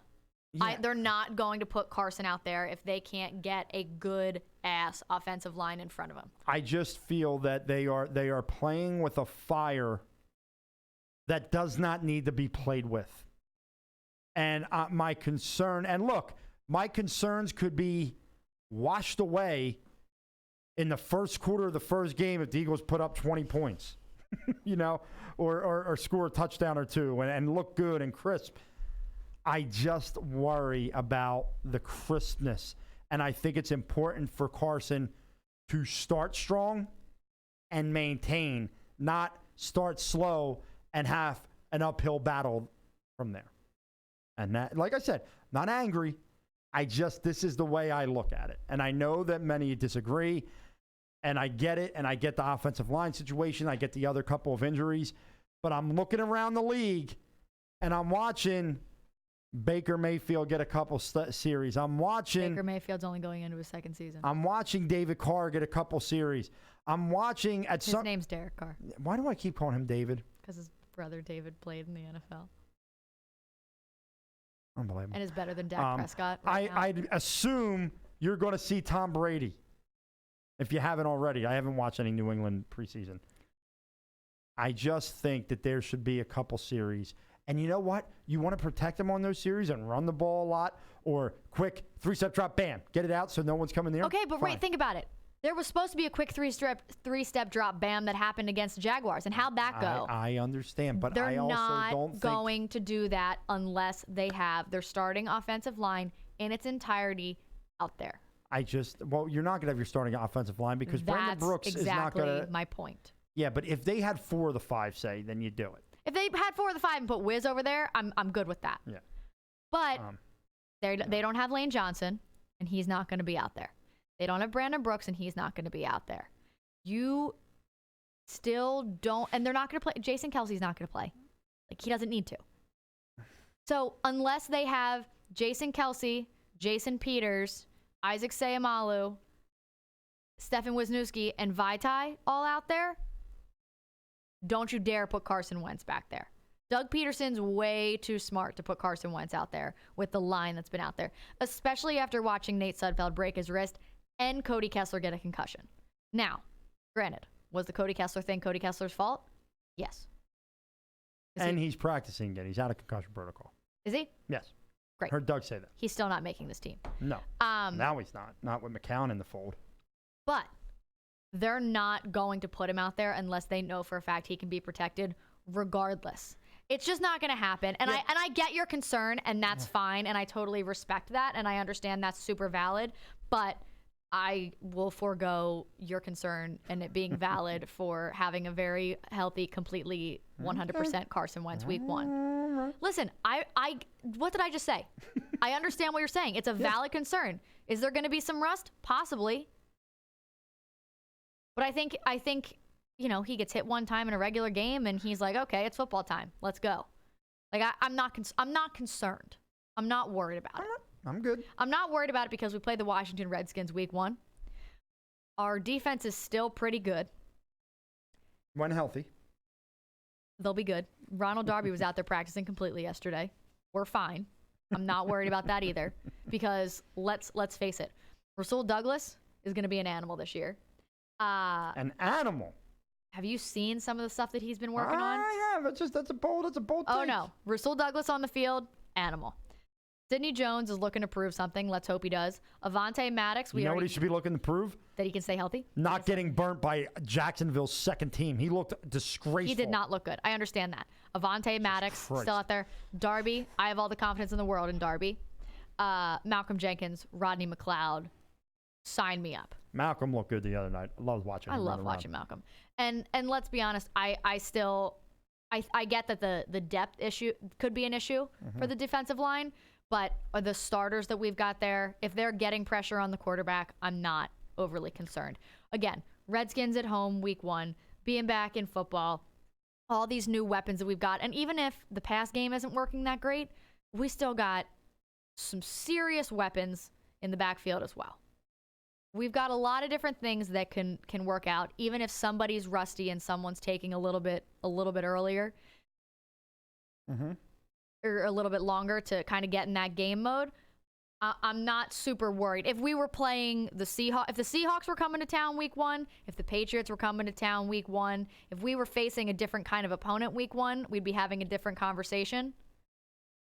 I'm okay with what's going to happen facing the Redskins and them being able to work out some of the kinks in the first quarter and then really get going. I mean, I'm with you, Jess. I'm with you. Just a little nervous. That's all. Yeah. No, I totally understand. I'm trying to right now pull up your article, Jess, but you tweet way too much. Sorry, I can get my article. I'll get it. But yeah, I mean, and I want to get into that at some point. Joe just jumped in and said the same thing too. If both those guys hadn't gotten hurt, I'd be with Rob. But now I think he definitely shouldn't play a snap. And when it was just Nate Sudfeld, it's like, okay, it's a fluke thing.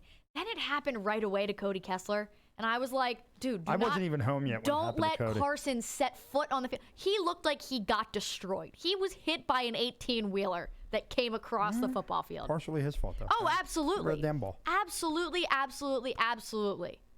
But still, I don't, it's not worth it.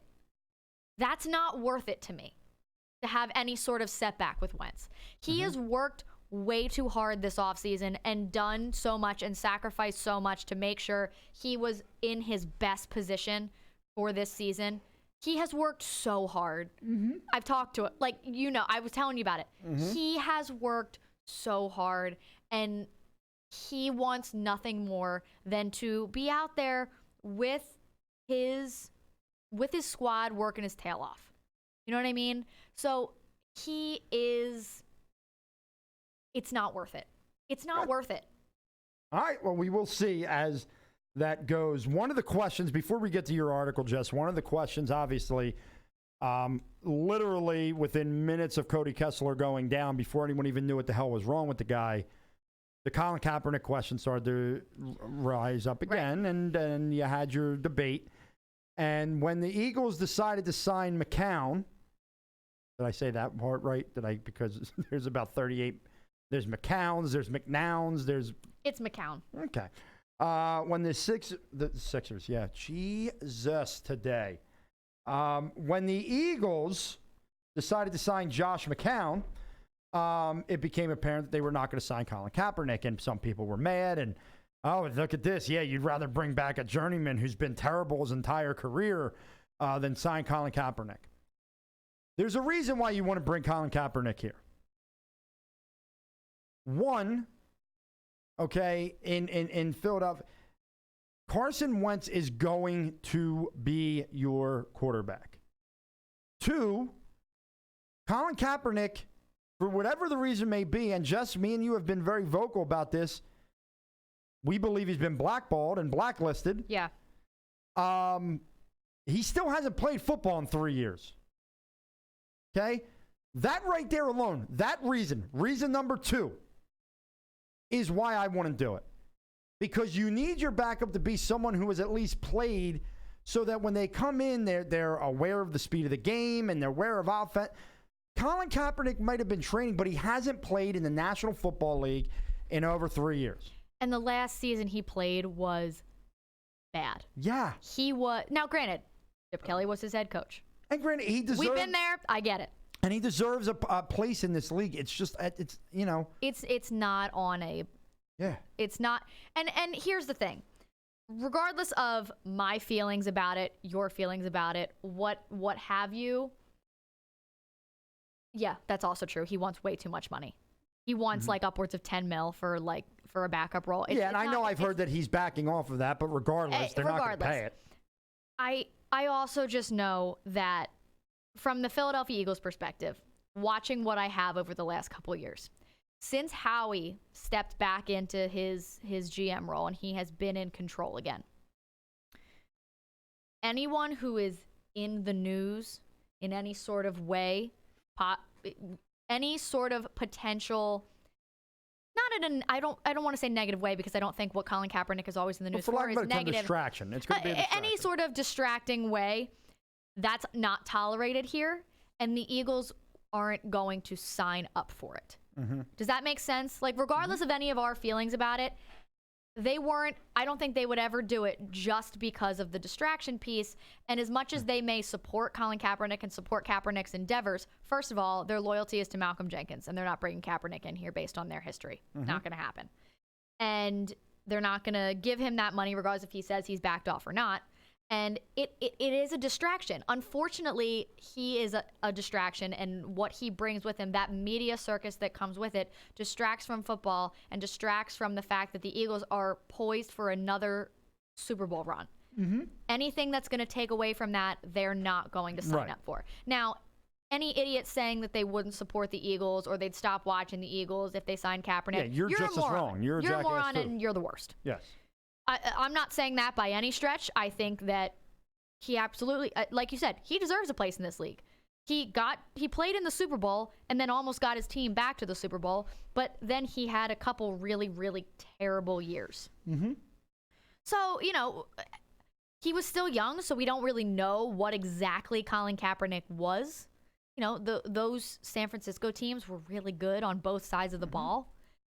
So we don't really know what Colin Kaepernick is, but also what they've got, the offense going here isn't really him. And if you think Colin Kaepernick wouldn't create the same buzz and wouldn't do the same things, just look at last week, okay?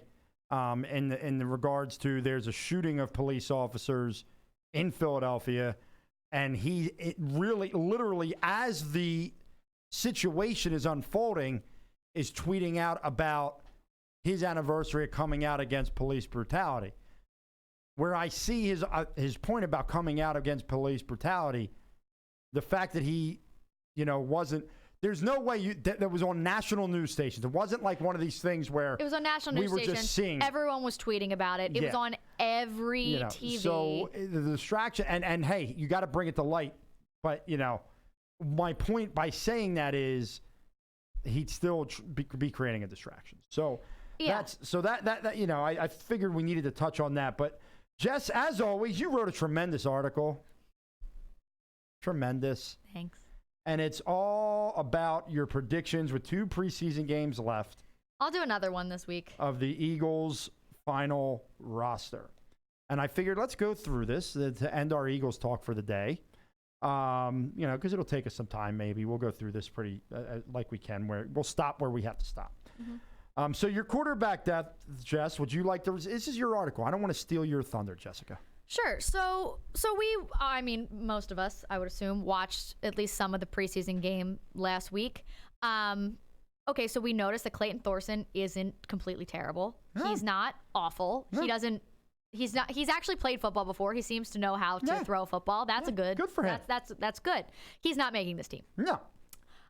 He is Mr. Practice Squad. And if anybody thinks they should carry 4 quarterbacks because he won't make it to the practice squad, you need to reevaluate. No one is signing him. No one's signing him. The only way he gets signed this season is if a bunch of injuries happen on a team and they want to pluck a guy off a practice squad. And they squad. Lose more quarterbacks than we have in the preseason. Yes. So your starter's Carson Wentz. Nate Sudfeld's going to be your backup quarterback. He's already out of the hard cast from his wrist surgery. If God forbid something happens to Carson, it's on his non-throwing hand. Nate will be ready to go. Whatever, he's there. And Josh McCown's going to make this roster. It's a good veteran presence to have. And I saw a tweet that said, I have never met from an NFL player that said, I've never met a teammate that didn't love Josh McCown. And then another NFL player. Jeffrey and him are buddies. And then another NFL player quoted it and said, well, they would know he's had more. That's saying something. He's had more teammates than anybody in the NFL. Mm-hmm. And it's true because he's been on a ridiculous amount of teams. But yeah, old buddy with Alshon Jeffrey, they get along really well. They, a good guy to add to the locker room and a good guy to have in that quarterback room as well. My only curiosity here is with the amount of money they gave him, which was close. $2 million can get up to $5 million. Can get up to $5 million. And reading a few things, a lot of people seem to believe that even after Sudfeld recovers, if Carson was to go down, are they going to go to Josh McCown first? They might. So that's just something to keep an eye on. It doesn't matter at the end of the day. Yeah.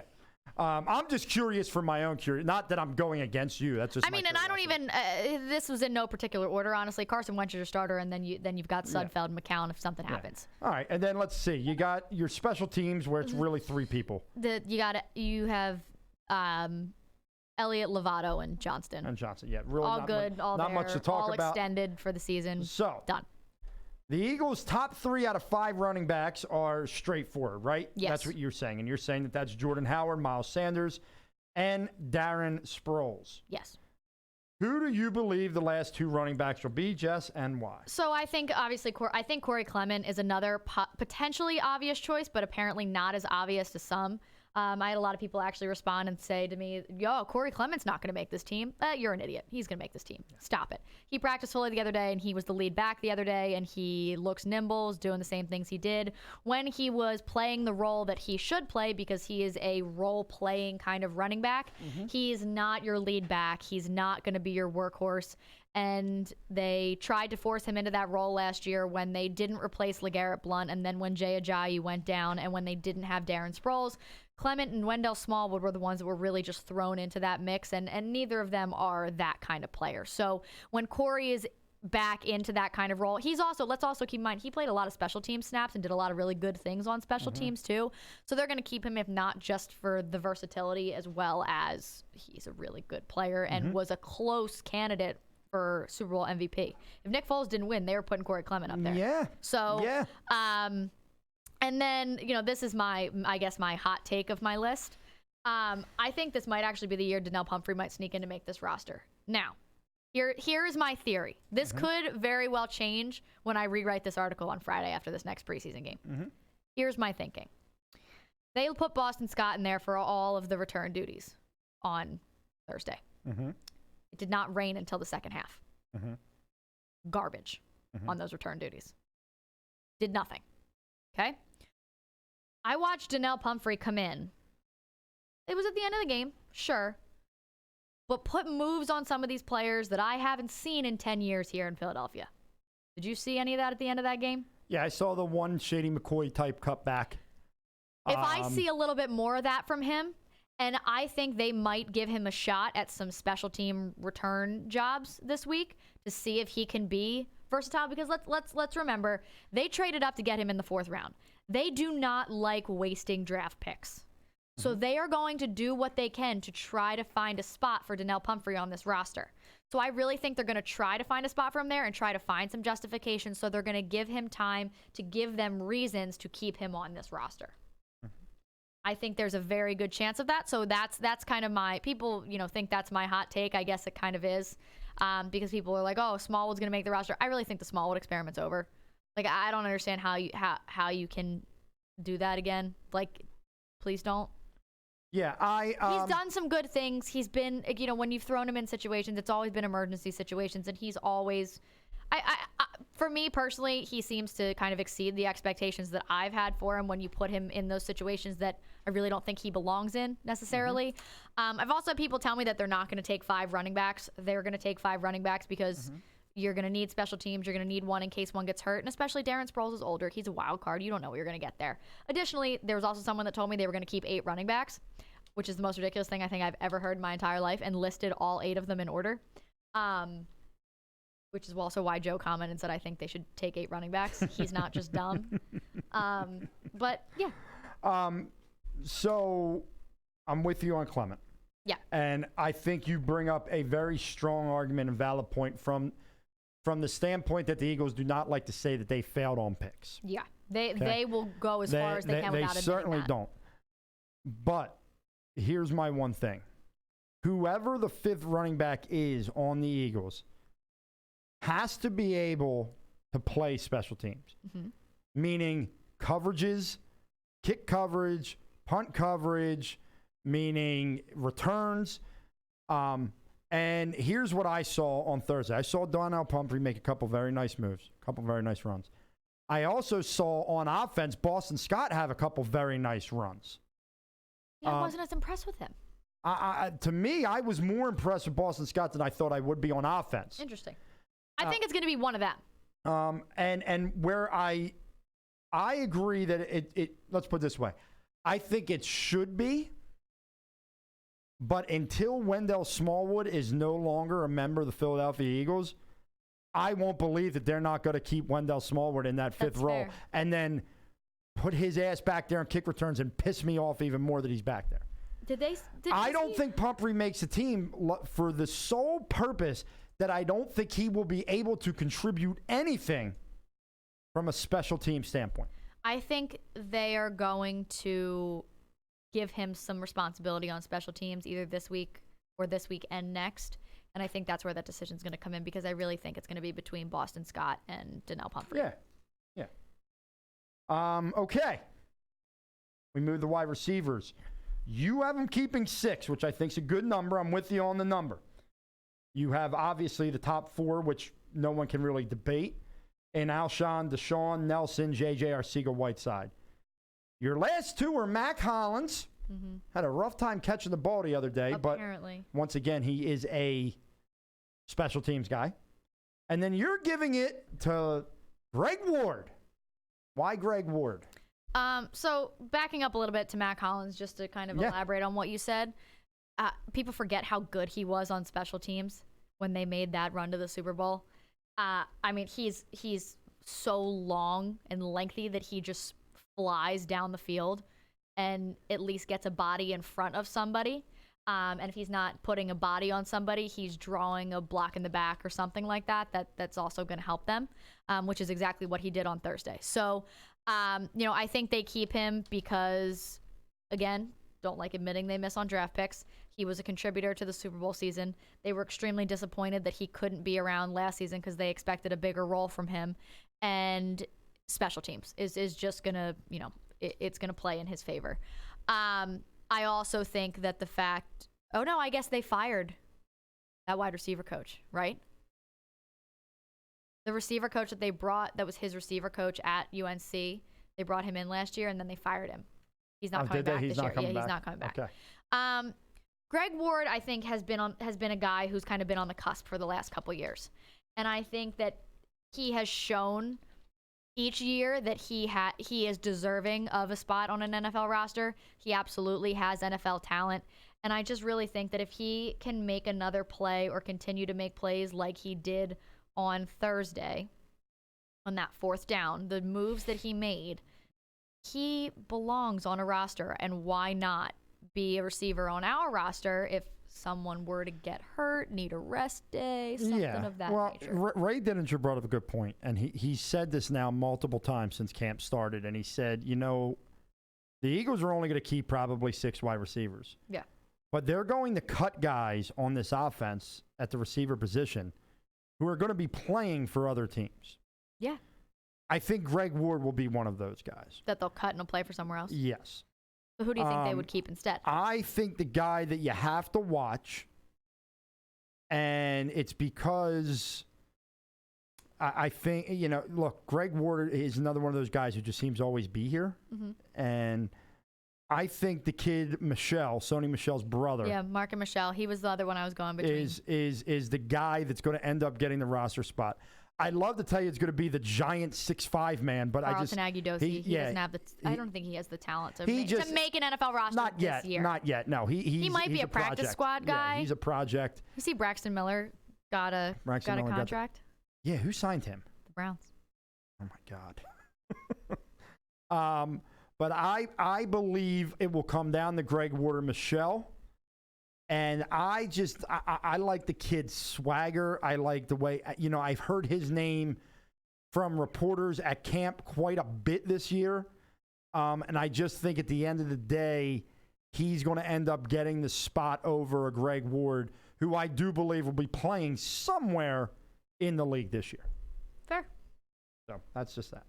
All right, let's go to the offensive linemen. You got them keeping 9. Yeah. And the 9 are Peters, Sayamalu, Kelsey, Brooks, Johnson, Dillard, Wisniewski, Mailata, and Toth. Mm-hmm. One name that is visibly missing from your list, and I'm going to let you talk about it because I know you put it in the article, is good old Vaitai. Why? I think they move him. I think they do. I think they could really get something for him. Mm-hmm. And I think that there have been rumors, and they seem to have quieted down a little bit. And what happens when the rumors quiet down? Howie strikes when we least expect it. So I think there's a really good chance that he might be the sacrificial lamb there a little bit. But I think it's possible. So you have your obvious starters: Peters, Sayamalu, Kelsey, Brooks, Johnson. Andre Dillard has been better than I think we expected in the preseason of his rookie year thus far. Although, did you love how a lot of people tried to blame him for the Kessler before they realized he actually did the right thing? Yeah. And he took the inside guy, and the guard's supposed to come around, or I think is what it was, and get the other guy. Whatever it was, he was not in the wrong. He's allowed 0 pressures through preseason so far. And, I think he's done a really good job, and he's been obviously working his tail off out there. And, yeah. I think Wiz makes the roster just in the instance that. So they either trade Vaitai or cut Wiz. Not both of them. I don't think are going to make this roster. I think it's going to be one or the other. And I think Wiz only makes the roster for the sole reason that, Matt Pryor really hasn't impressed. He's been a little bit of a disappointment actually. And if Brooks isn't ready for week 1 or week 2 even, you need a good guard in there to be able to protect Wentz, and that would be Wisniewski. Mailata's actually really impressed me throughout the preseason. For a guy who didn't pick up a football until last year, it's amazing what he's doing, especially because you don't realize that offensive linemen are the smartest people on the field by far, and they know way more than I think anyone realizes or gives them credit for. I think that people will notice that he has taken that step forward, and he won't make it through waivers to get to the practice squad again. So I think he does need a spot on this roster. And then the last person there is Brett Toth, the guy from West Point who was in the Army and got cleared got the Army waiver or whatever that is to be able to come play in the NFL, and they gave him a 3-year deal. So I don't know much about him, but solely because he got a 3-year deal and not a 1-year deal, I see him making this roster. Yeah, it'll be interesting. I think he probably won't be active. No, much. but I think he'll make the roster. The only thing that I think might happen here, and to make this work, I'm going to have to figure out where it changes. I think they keep 10 offensive linemen. This says, can they trade Vaitai for pitching for the Phils? That would be amazing. That would be the best. I would love it.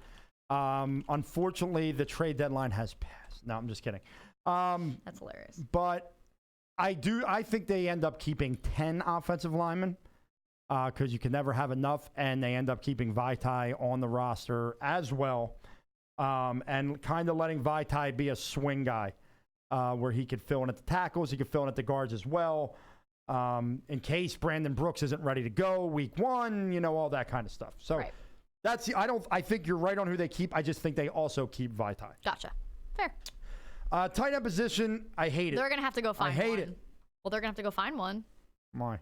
Because Rodgers was carted off the field yesterday, and he's going to miss multiple weeks, it says. Well, then they're going to keep the jackass, and I got to friggin' watch. Yeah, but they have to go find a 4th one now.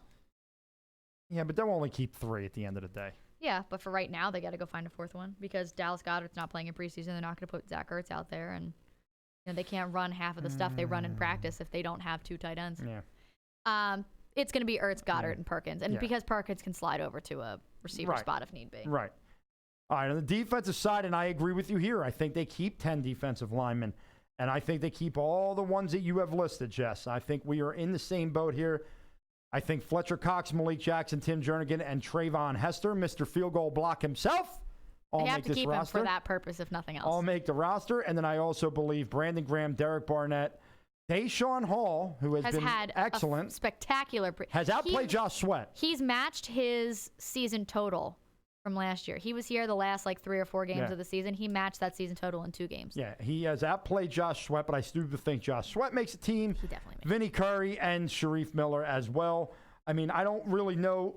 I don't think there's any surprise cuts or guys that you look at and say, I thought maybe they could have. I mean, when you look at how it's breaking down, right? I think those are the 10 guys. And the Eagles want to keep linemen on both sides of the ball. So it would not surprise me in the least bit if 20 of the 53-man roster are linemen. You have 5 linebackers making the final roster for now, as you put. And that's Camus Brugier-Hill, Nigel Bradham, Zach Brown, LJ Fort, and TJ Edwards.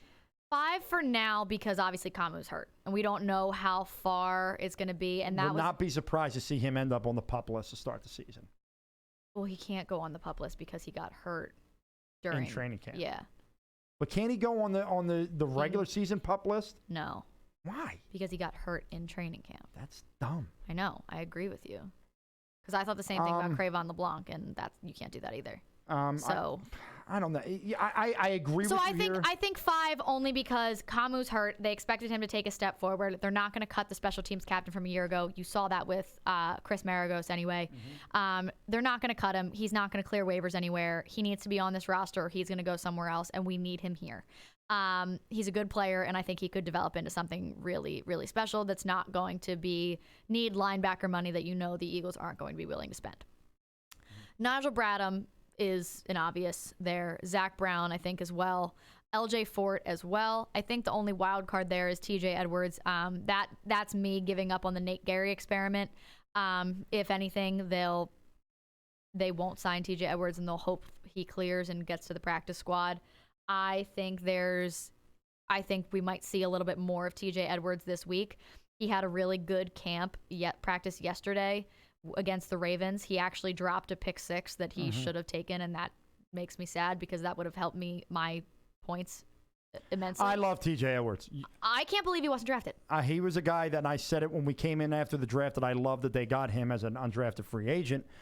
I don't think they're going to cut Nate Jerry. I kind of agree with Joe. They have him running too much with the ones. But he's not been doing it well. No, but they're not. Once again, when you talked about they don't like to give up on draft picks, Nate Jerry was a higher draft pick for them. And I don't remember. And TJ Edwards was an undrafted free agent. Right. And I think because of that, they're going to. Now, could LJ Fort be the same as the guy from Denver last year that was supposed to come in and start and then got cut? Probably not, but he could be. Who? The linebacker from Denver that came over last year. No, which one did you say? LJ Fort. Oh. He probably not. It's possible, but they targeted him. They zoned in and targeted LJ Fort. Yeah, so unfortunately, I think TJ Edwards is going to be the last man, last man here, and it upsets me because I really wanted to see him make this roster. And I really don't think he clears. Yeah. To get to the practice squad. That concerns me. All right, so then we go with the cornerbacks, safeties. You have Malcolm Jenkins, Rodney McLeod, Zendejo, Jonathan Sifrine, Ronald Darby, Sidney Jones, Avonte Maddox, Rasul Douglas, Orlando Scandrick, and then you have Mills and LeBlanc both on So PUP. Cravon can't go on the PUP because he got hurt in camp. That's my mistake. But Jalen Mills can and most likely will. Yeah, Jalen Mills. Because they're not going to cut him. No. Because they're going to try to get. They wouldn't cut him and not try to get something back for him. So with Cravon, I don't know what they're going to do because I don't think they're going to want to let him go. No, I honestly don't see both Scandrick. I don't see. So one of those guys has to go. I don't see Scandrick, Sifrine, and Zendejo all making it. Well, I think they're going to take 4 safeties. I think they could take 4 safeties. So you think Scandrick's going to be the sacrificial lamb? I'm all right with that because I think Scandrick would be. I've watched our wide receivers burn him time and time again. Yeah, I think. And I watched him get burned last week against the Jags second team. To be honest with you, though, I wouldn't be surprised because they're so weird and they love the kid. Is that Sullivan kid in camp again? Mm-hmm. Wouldn't be surprised if he makes a roster over one of those veterans. They love. I'd be all right with that. Yeah, they love this Sullivan kid. So I just don't know. But other than that, I think you're right on. I think you did a good job. Well done, Jess. You did a good job, and really a good job with very few minutes to spare. Yeah, killing it. As we are into the last 8 minutes or so of this show, do you have any This Is Madness for me this week, Jess? Jerry Jones is an idiot. Is that madness still? No. Is that considered madness, or is that just a fact? It's called normalcy. I will say though, I can't stand the Dallas Cowboys. I hate the Dallas Cowboys with everything in me. I really like Jalen Smith as a player. I really like Jalen Smith as a player, and with when he tore his ACL and still getting drafted and the way he's played so far, I absolutely think of Dak, Zeke, and Amari Cooper. I 100% agree with. This is the one and only move I think I'll ever agree with from the Dallas Cowboys, unless they give Dak $50 million a year. I'll heavily agree with that one. But I really do think he deserves that extension. I absolutely agree with them extending him first because I think he deserves it completely. They always hit with linebackers. Yeah, they have some good ones. Yeah, and I think Jalen Smith deserves it, and I think he's a really great player. But the rest of them are idiots. All right, my only one is really nerdy of me, but I don't care. I'm going to put out my nerdness. I have been partaking pretty frequently in fantasy football mock drafts to prepare for my upcoming drafts this year. And there's something that annoys me. Oh, jeez. If you are taking the time to be a nerd like myself and partake in mock fantasy drafts that literally take 25 minutes, right, while you're sitting on the couch watching TV at night, if you're taking part in them, don't just join the draft and go to auto so that it's just selecting the next best player. That's so stupid. To me, look, we are nerds. We're dorks. We're geeks that we're doing this. I'll be the first to tell you that. But if you're going to do it, do it. Don't do it and then say, just auto pick me and let's see what happens. Because that's not how it's going to happen. And what you do is you affect us that are trying to figure out what are the habits of drafters in fantasy football all around the country. It's just ridiculous. Come on with your auto draft crap, jackass. Makes me so mad. I've done a lot of them recently, so it's really been making me mad. That's hilarious. I went back to back last night. I did 2 back to back. Literally finished one. You really are a loser. Yes. You know what? Just some of us have 3 kids, and we don't get to go out and party on Saturday nights or Sundays or Mondays or any night. I regret going out and partying on Saturday well, nights. you should. All right, Jess. I regret taking Joe with me, too. Wow. Wait a minute. Shots are fired, and my thing fell asleep. That sounds like a you problem. No, it's a you problem. It's all right. I'll get yelled at later. It's fine. Wow, with the shots fired. Yeah. Shots fired! Shots fired! Needed to get that bad boy out there. He'll live. Very good show. We'll be back next week with the AFC East as we get closer to the season. We'll see what the Phillies can do to make us happy and then piss us off again. Woo. Going to be bringing you a lot of good stuff over the next few weeks. Stay tuned with us. Keep downloading on iTunes. Embrace the madness. Have a good week, everybody. Straight into the road in a suicide fantasy.